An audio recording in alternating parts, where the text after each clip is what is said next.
하나님의 뜻을 아는 사람이라는 제목으로 함께 은혜를 나누겠습니다. 기도하겠습니다. 전능하신 하나님, 한 해를 뒤돌아볼 수 있는 은혜를 허락하시니 감사드립니다. 우리는 우리 자신을 뒤돌아보지 않으면 모든 것이 내 힘으로, 내 능력으로 된 듯 착각할 수 있지만 하나님께서는 우리에게 추수감사주의를 주셔서 하나님께서 베푸신 은혜를 뒤돌아보게 하시고 또 우리의 믿음을 따라 고백하게 하시고 감사할 수 있도록 은총을 허락하여 주시니 감사드립니다. 날마다 하나님의 은혜를 감사하며 감격하며 살아갈 수 있는 우리 모두가 되게 하여 주옵소서. 또 말씀을 통하여서 하나님의 뜻을 깨달아 알게 하여 주옵소서. 예수님의 이름으로 기도드립니다. 아멘. 오늘 이렇게 추수감사주일에 하나님의 잔치에 참여하신 여러분들에게 하나님의 은혜가 함께 하시기를 바랍니다. 오늘 추수감사절을 보내면서 온 가족 예배로 하나님 앞에 영광을 돌리는 우리 파주 명성교회 우리 모든 성도들에게 하나님의 은혜와 축복이 가득하시기를 바랍니다. 우리가 신앙생활을 하면서 항상 이런 마음이 듭니다. 내가 하나님의 뜻대로 잘 살고 싶다. 내가 하나님의 뜻대로 잘 살아야지, 이런 마음을 가지고 살아가는 것이 그리스도인입니다. 그래서 내가 어떻게 하면 하나님의 뜻대로 살까? 그런데 우리가 무슨 일을 선택할 때든지 무슨 일을 할 때든지 하나님께서 너 이거 이렇게 해라, 이 일은 이렇게 하면 안 되지, 하나님이 직접 말씀해 주셨으면 좋겠습니다. 그러면 만사형통할 것 같고, 그래서 무슨 일을 선택하든지 잘할 것 같아요. 그래서 하나님의 뜻을 내 뜻보다 먼저 구하려고 하나님 기도합니다. 하나님의 뜻을 알려주시면 제가 그 길을 잘 선택을 하겠습니다. 그런데 하나님께서 침묵을 하고 계십니다. 그러니 답답한 거예요. 좀 알려주시면 우리가 힘이 들어도 그 길을 선택할 텐데 하나님이 침묵하니까 답답을 합니다. 큰 결정을 내릴 때나 큰 문제가 생길 때는 더 그래요. 하나님의 뜻이 무엇인지 아는 사람이 있다면 찾아가서 한번 물어보고 싶다. 그 정도입니다. 그런데 여러분, 정말로 하나님의 뜻대로 살기를 원하십니까? 오늘 본문에서는 하나님의 뜻이 너무나도 확실하게 나와 있어요. 자, 오늘 본문, 16절서부터 18절 말씀 같이 읽습니다. 항상 기뻐하라, 쉬지 말고 기도하라, 범사에 감사하라. 이것이 그리스도 예수 안에서 너희를 향하신 하나님의 뜻이니라. 여러분, 뭔가를 내가 선택을 할 때에 이게 하나님의 뜻이 뭔지 잘 몰라도 우리의 삶 속에 이게 하나님의 뜻이다라고 하는 말씀을 분명하게 우리에게 알려줍니다. 그러면 이것에 대한 삶을 어떻게 해야 되는 거예요? 이렇게 살아가야 되는 거죠. 이것보다 더 확실한 하나님의 뜻을 아시는 분 계십니까? 하나님께서는 성경에 분명히 가르쳐 주십니다. 그러므로 항상 기뻐하고 항상 기도하고 항상 감사하며 살아가는 여러분들이 되시기를 바랍니다. 예수님 안에 있으면 항상 기뻐할 수 있는 거예요. 예수님 안에 있으면 항상 기도하며 사는 겁니다. 예수님 안에 있으면 항상 감사할 수 있어요. 예수님과 동행하는 것이 바로 천국이고 거룩한 삶입니다. 오늘 본문의 편지가 데살로니가 교회에 이 데살로니가 교회가 처음 시작한 이야기가 이 사도행전 17장에 나옵니다. AD 50년 사도 바울이 2차 선교 여행 때에 약 3주 정도 이 데살로니가에 머물면서 복음을 전했던 교회예요. 그 결과 이 고위층의 경건한 헬라인의 큰 무리와 귀부인들이 바울과 실라를 따릅니다. 바울 일행의 영향력이 데살로니가 도시 전체에 퍼진 거예요. 복음이 퍼진 거예요. 그러나 사도 바울 일행을 싫어하는 유대인들이 이 불량배들을 동원하여서 야손의 집에 있던 사도 바울 일행을 끌어내려고 침입을 합니다. 그러니까 사도 바울 일행을 찾아내지 못하자 야손과 형제들을 끌고 가서 큰 소리로 고발을 합니다. 천하를 어지럽게 하며 이 사람들이 여기에 왔다 하면서 이 가이사의 명을 거역하여 다른 임금 곧 예수라 하는 이가 있다라고 하면서 소동을 막 벌입니다. 그러니까 이들이 하는 말을 잘 들어보면, 그러니까 사도 바울이 전도하면서 예수님을 전했을 뿐인데 가이사 황제를 거역하는 자들이라고 고발을 하는 거예요. 그러니까 예수님도 십자가에 못 박히는 죄명을 받을 때에 가이사를 거절하고 스스로 유대인의 왕이라고 한다고 죄명을 받았습니다. 그러므로 이 데살로니가에서 유대인들이 소란을 일으키며 사도 바울을 같은 죄목으로 고소를 하고 있는 거죠. 참으로 위험한 순간이었습니다.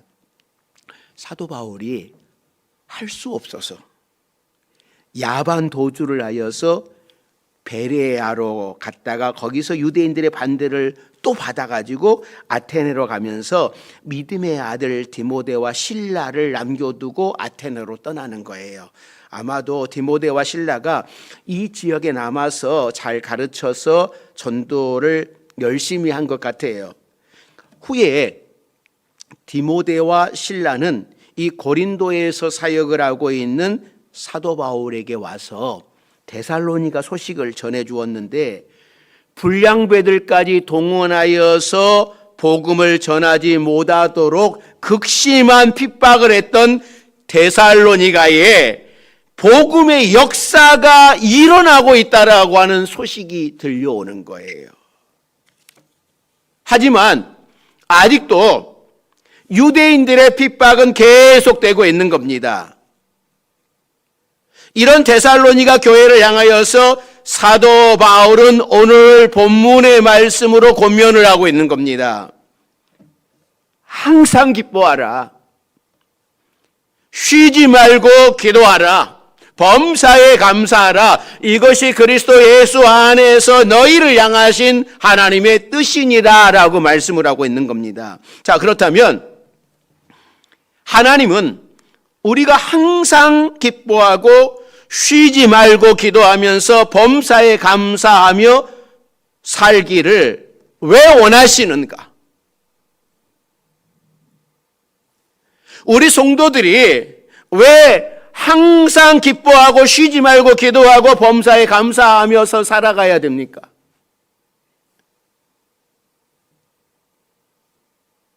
이렇게 살아가라고 하는 이유가 있지 않겠습니까? 첫째는요, 이 감사는 하나님께로 가는 문이기 때문입니다. 하나님의 사람 다윗은 이렇게 노래해요. 시편 100편 4절에 이런 고백을 합니다. 같이 읽습니다. 감사함으로 그의 문에 들어가며 찬송함으로 그의 궁정에 들어가서 그에게 감사하며 그의 이름을 송축할지어다. 그러니까 다윗은 누구보다도 인생의 수많은 위기와 아픔을 경험한 사람입니다. 그러니까 사울 왕으로부터 억울하게 10년이 넘도록 쫓겨다녔습니다. 목숨을 부지하려고 이방에 가서 미친 척하면서 침을 질질 흘리는 그런 미친 사람 행세를 했습니다. 때로는 이 원수들로부터 둘러싸여 진퇴양난에 빠지기도 했습니다. 왕이 되고 잘 나가는가 했는데 이번에는 말년에 아들 압살롬이 반역으로 맨발로 도망치는 신세가 되기도 했습니다. 그런데 다윗은 이런 인생의 모든 닫힌 문제를 활짝 여는 마스터 키를 발견한 거예요. 마치 사막에서 오아시스를 발견한 것처럼 다윗은 찬양하며 노래합니다. 그 마스터 키가 바로 감사예요. 그러니까 감사와 찬송은 하나님의 궁정에 들어가는 문이에요. 우리를 지으시고 기르시고 주의 백성 삼으신 하나님은 감사하는 자에게 그의 궁정으로 초대를 하는 겁니다.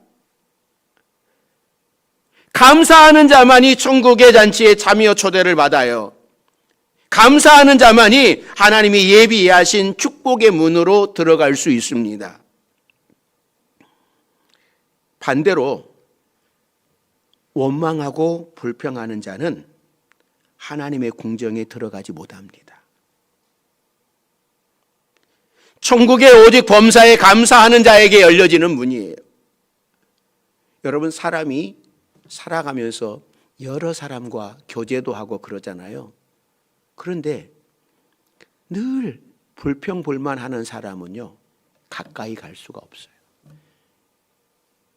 나중에는 처음에는 괜찮은데 늘 불평불만하는 사람에게 여러분 거리가 생겨요. 아, 가까이 하면 안 되겠다. 날마다 불평불만하는 사람 가까이 하면 안 되겠다. 사람도 그런 마음이 드는 거예요. 하나님께서도 늘 이래서 저래서 불평, 불만, 원망, 탓, 여러분 그 사람 기뻐하지 않아요. 불평불만 해가지고는 하나님의 궁정에 들어갈 수 없어요. 천국은 오직 범사에 감사하는 자에게 열려지는 문이에요. 감사의 문을 통과하는 자들은 주님과 함께 영광의 찬양을 올려드리는 축복의 삶을 살아가게 되는 겁니다. 데살로니가 교회 교인들은 원망과 불평의 문을 선택하지 않았습니다. 감사의 문을 선택을 했어요.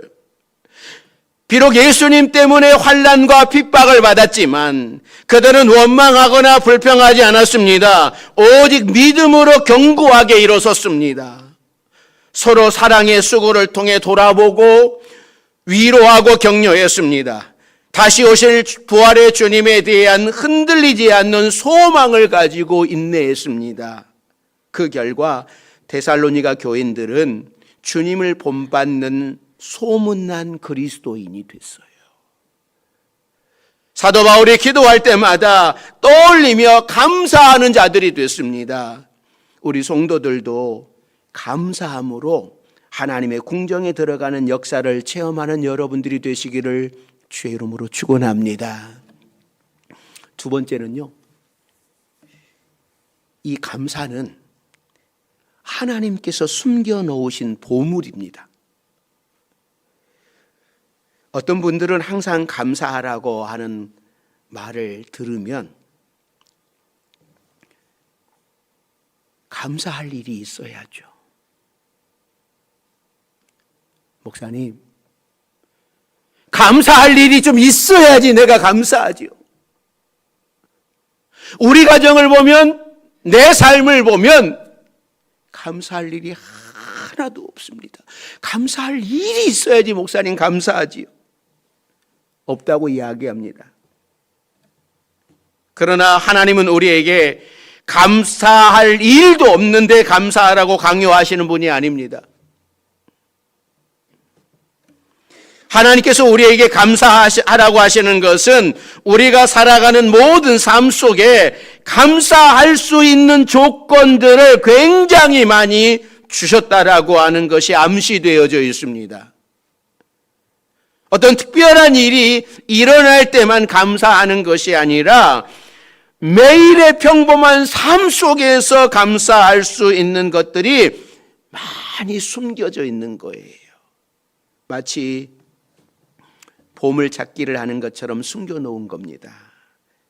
찾기만 하면 감사라는 보물을 수없이 찾을 수가 있는 겁니다. 그렇습니다. 그러니까 우리 눈에는 지금 우리의 삶이 만족스럽지 못할런지 모르지만 하나님께서 우리의 그것을 바라봅니다. 다른 사람의 것을 바라봐요.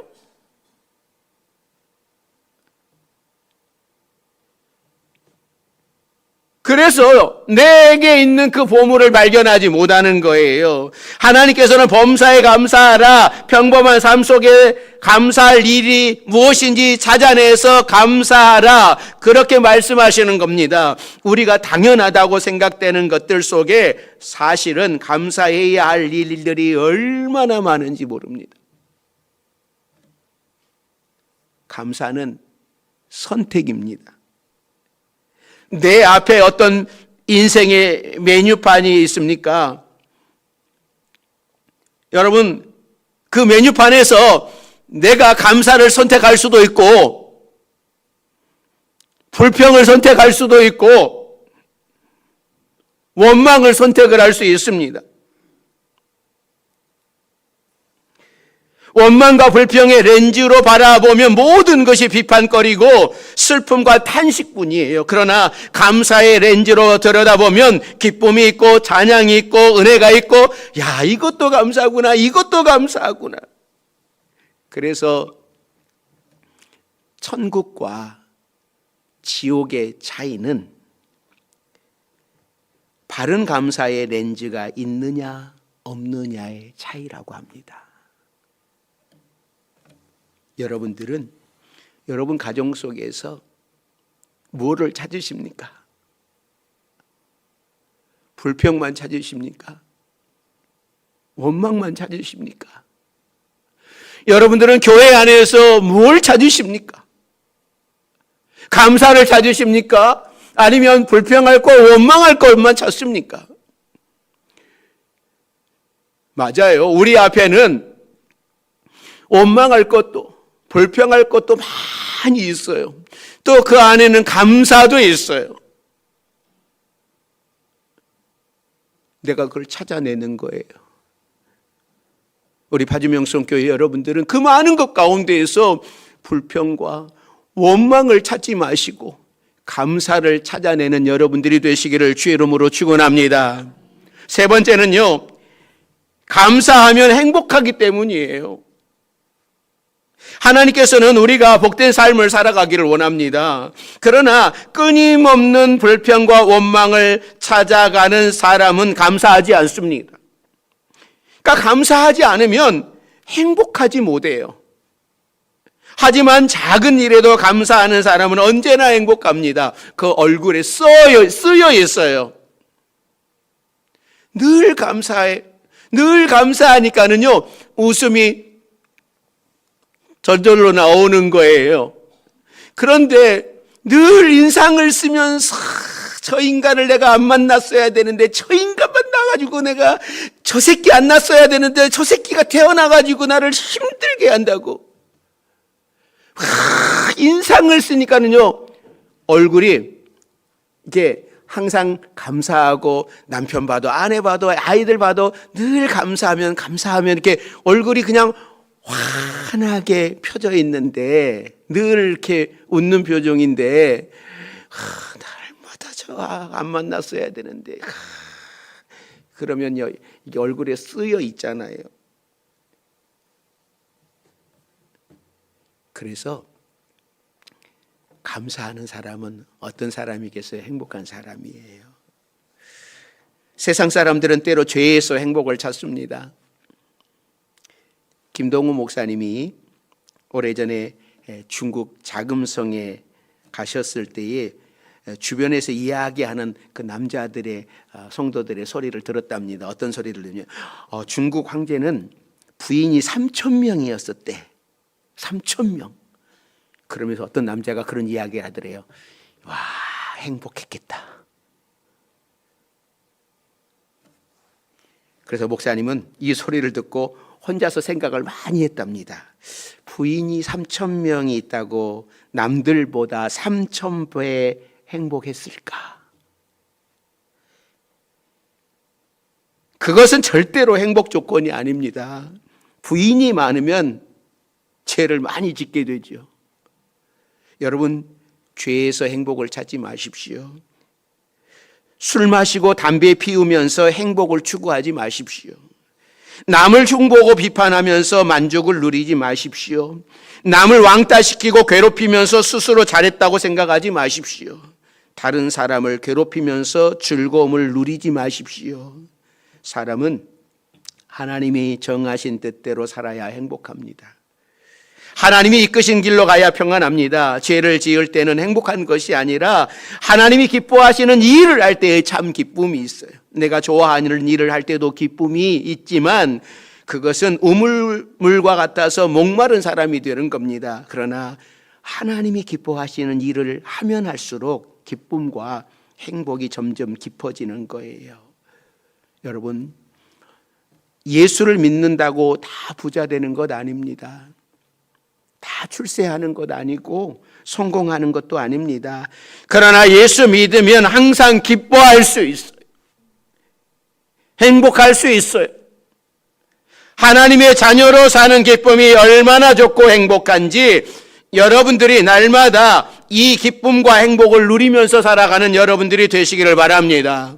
추수감사절에 우리 모든 성도들이 누구보다 예수님 때문에 행복하셨으면 좋겠습니다. 오늘 하나님은 우리에게 항상 기뻐하라, 쉬지 말고 기도하며 항상 감사함으로 우주보다 더 크신 하나님의 자녀로 행복하게 살아가라고 우리에게 말씀하시는데, 우리 바주 명성교회 여러분들이 늘 감사하며 행복하게 살아가는 우리 모두가 되기를 주의 이름으로 축원합니다. 기도하겠습니다. 사랑과 은혜가 많으신 하나님,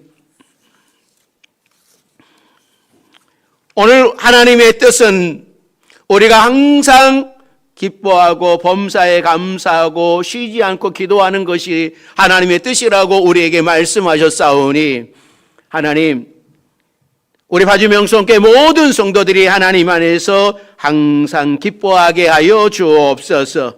늘 감사하게 하시고 기도의 소리가 끊이지 않는 우리 가정들이 되게 해 주옵소서. 예수님의 이름으로 기도드립니다. 아멘.